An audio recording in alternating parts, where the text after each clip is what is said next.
Сәлеметсіздер ме балалар? Математика 3-ші сынып 62-ші сабағымызды бастаймыз.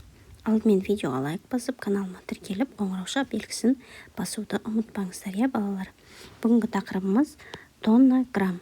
Астана қаласының ғимараттары. Массаның өлшем бірлігін білетін боласың. Бірінші есепке қарайық. Астанадағы бәйтеректің биіктігі 97 метр. Ал басындағы шарымен қоса есептегенде 105 метр. Шардың диаметрі 22 метр. Массасы 300 тонна. Ғимаратты салу барысында 999 тоннаға жуық металл құрастырылымы қолданылған. Жаңа танысқан масса өлшем бірлігін жаз. Массаның өлшем бірліктері. 1 граммды 1000-ға көбейтсек 1 килограмм. 1 килограммды 100-ге көбейтсек 1 центнер. 1 центнерді 10-ға көбейтсек 1 тонна. Қарайғы, тоннаны Т деп белгілейміз, центнерді Ц деп белгілейміз, килограммды К деп белгілейміз, граммды Г деп белгілейміз. 1 тоннада 10 центнер болады, 1 тоннада 1000 килограмм болады, 1 центнерде 100 килограмм болады, 1 килограммда 1000 грамм болады. 1 тоннада 10 центнер бар, 10 центнерде 1000 килограмм бар, 1000 килограммда 1 миллион грамм бар. 1 центнер 100 килограмм болады, 100 килограмм 100 000 грамм болады. Екінші есептің А нұсқасына қарайық, өсу ретімен орналастыр. Яғни ең кішісін жазамыз. Бірінші 200 грамм, 200 грамм, одан кейін 8 килограмм, 20 килограмм, 2 центнер, 800 килограмм, 2 тонна. Ә нұсқасына қарайық, көрсетілген өлшем бірліктеріне өрнекте 2 тоннада бізде 2000 килограмм бар. 5 килограммда 5000 грамм бар. 7000 граммда 7 килограмм бар. 6000 килограммда 6 тонна бар. Үшінші есеп бос орынды толтыр. 903 грамм қосу 97 грамм тең 1 килограмм. 9 центнер қосу 1 центнер 1 тонна. 5 центнер 5 килограмм қосамыз 495 килограмм тең болады 1 тонна, яғни 1000 килограмм. Келесі 8 сантиметр қосу 2 сантиметр 1 дециметр. 1 дециметрді сантиметрге айландырсақ 10 сантиметр болады. 6 сантиметр қосу 40 миллиметр 1 дециметр. Яғни 40 миллиметріміз бұл 4 сантиметр болады. 6-ға 4 сантиметрді қоссақ, сонда 1 дециметр болады. 9 дециметр қосу 10 сантиметр 1 метр болады. Төртінші есепте. 1 килограмм азайту 650 грамм. 1 килограммды граммға айландырған кезде бізде 1000 грамм азайту 650 грамм тең 350 грамм. 6 центнер 8 килограмм. Бұны килограммға айландырсақ 608 килограмм азайтамыз. 48 килограммды 560 килограмм болады. 568 грамм қосамыз 432 грамм тең 1000 грамм. 1 тонна азайтамыз 695 килограммды. 1 тоннаны килограммға айландырған кезде бізде 1000 килограмм болады. Азайтамыз 695 килограммды, сонда 305 килограмм болады. Келесі 85 миллиметр қосамыз 12 сантиметрді. Яғни бұл жерде ең кіші өлшем бірлік миллиметр болғандықтан 12 сантиметрді миллиметрге айландырамыз. Сонда жазамыз 85 миллиметр қосу 120 миллиметр. Тең 205 миллиметр. Келесі 19 сантиметр қосу 15 миллиметр. 19 сантиметрді миллиметрге айландырамыз. Сонда 190 миллиметр қосамыз 15 миллиметрді 205 миллиметр болады екен. Бесінші есепті шығар. Астана қаласындағы тәуелсіз алаңында мерекеге арналған шатыр құрылды. Металл құрылғының массасы 5 центнер 55 килограмм, ал оның жабындысы 110 килограммға жеңіл. Шатырдың барлық массасы қандай? Металл құрылғы 5 центнер 55 килограмм. Жабынды белгісіз металл құрылғыға қарағанда 110 килограммға жеңіл, және біз барлығын табуымыз керек. Біз шешуін шығарайық. Бірінші біз 5 центнер 55 килограммды килограммға айландырып жазамыз, сонда 555 килограмм болады. Енді шығарамыз. Жеңіл дегендіктен біз азайтамыз. Біз металл құрылғының салмағын жазамыз 555. Енді біз жақшаның ішіне жабындының қанша килограмм екенін табу үшін 555 килограмм азайтамыз. 110 килограммға жеңіл дегендіктен 110 килограмм дейміз. Енді тең 555.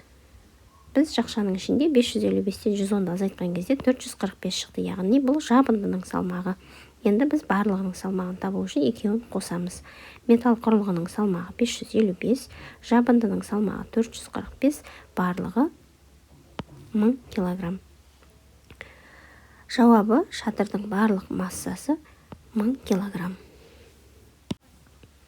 6-шы есепте 9 граммның 3-тен 1 бөлігін табуымыз керек. Яғни 9-ды 3-ке бөлсек, 9 граммды 3-ке бөлсек 3 грамм болады. 3 тоннаның 3-тен 1 бөлігі, 3 тоннаны 3-ке бөлеміз, сонда жауабы 1 тонна болады. 18 тоннаның 3-тен 1 бөлігі, 18 тоннаны 3-ке бөлеміз, сонда 6 тонна болады. 30 килограммның 3-тен 1 бөлігі, 30 килограммды 3-ке бөлеміз, сонда 1 бөлігі 10 килограммға тең екен. 7-ші есептің А нұсқасы. Өрнектеп жазып, олардың мәнін тап.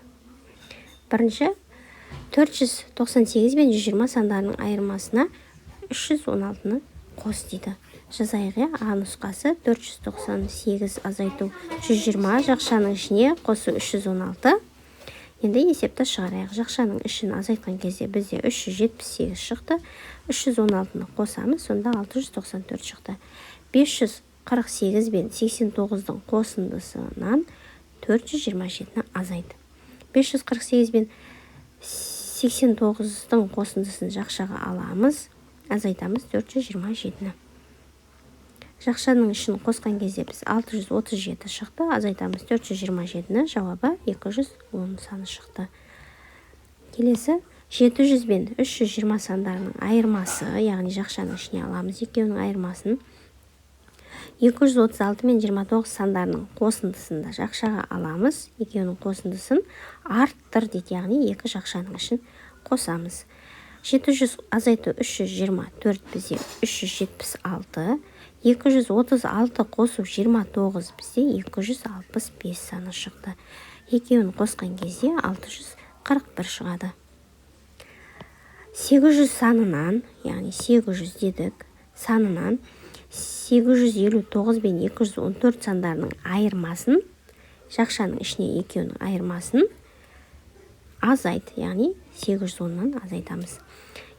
800 санын жазамыз, жақшаның ішін орындаймыз. 859 азайту 214 тең 645. 800-ден 645-ті азайтқан кезде 155 саны шығады. 7-ші есептің Ә нұсқасы. Өрнектердің бірімен есеп құрастыр. Оны шығарудың досыңа ұсын дейді. Ә нұсқасы деп жаздық. Бірінші саяхатшы 498 километр жүрді дейді. Екінші саяхатшы белгісіз, бірақ 120-ға кем бірінші саяхатшыға қарағанда. Енді үшінші саяхатшынікі белгісіз, бірақ екінші саяхатшы 316-ға артық. Екінші саяхатшыдан 316-ға артық. Шешуі, екінші саяхатшыныкін табуымыз керек. Қанша жол жүрген? 498-ден азайтамыз 120-ны тең 378. Екінші саяхатшыныкі 378. Табылды. Енді біз үшінші саяхатшыныкін табуымыз керек. Сонда 378, яғни 316-ға артық болғандықтан 316-ны қосамыз. Сонда 694, жауабы үшінші саяхатшы 694 километр жол жүрді. 8-ші есеп теңдеулерді шеш. А азайту 86 тең 326 қосу 319. А азайту 86 тең 321-ге қосамыз 319-ды 640 болды. Енді Аның мәнін табуымыз керек. А тең 640 қосу 86. А тең Аның мәні бізде 726-ға тең екен. Енді Аның орнына мәнін қоямыз. 726 азайту 86, міне 640 шығады.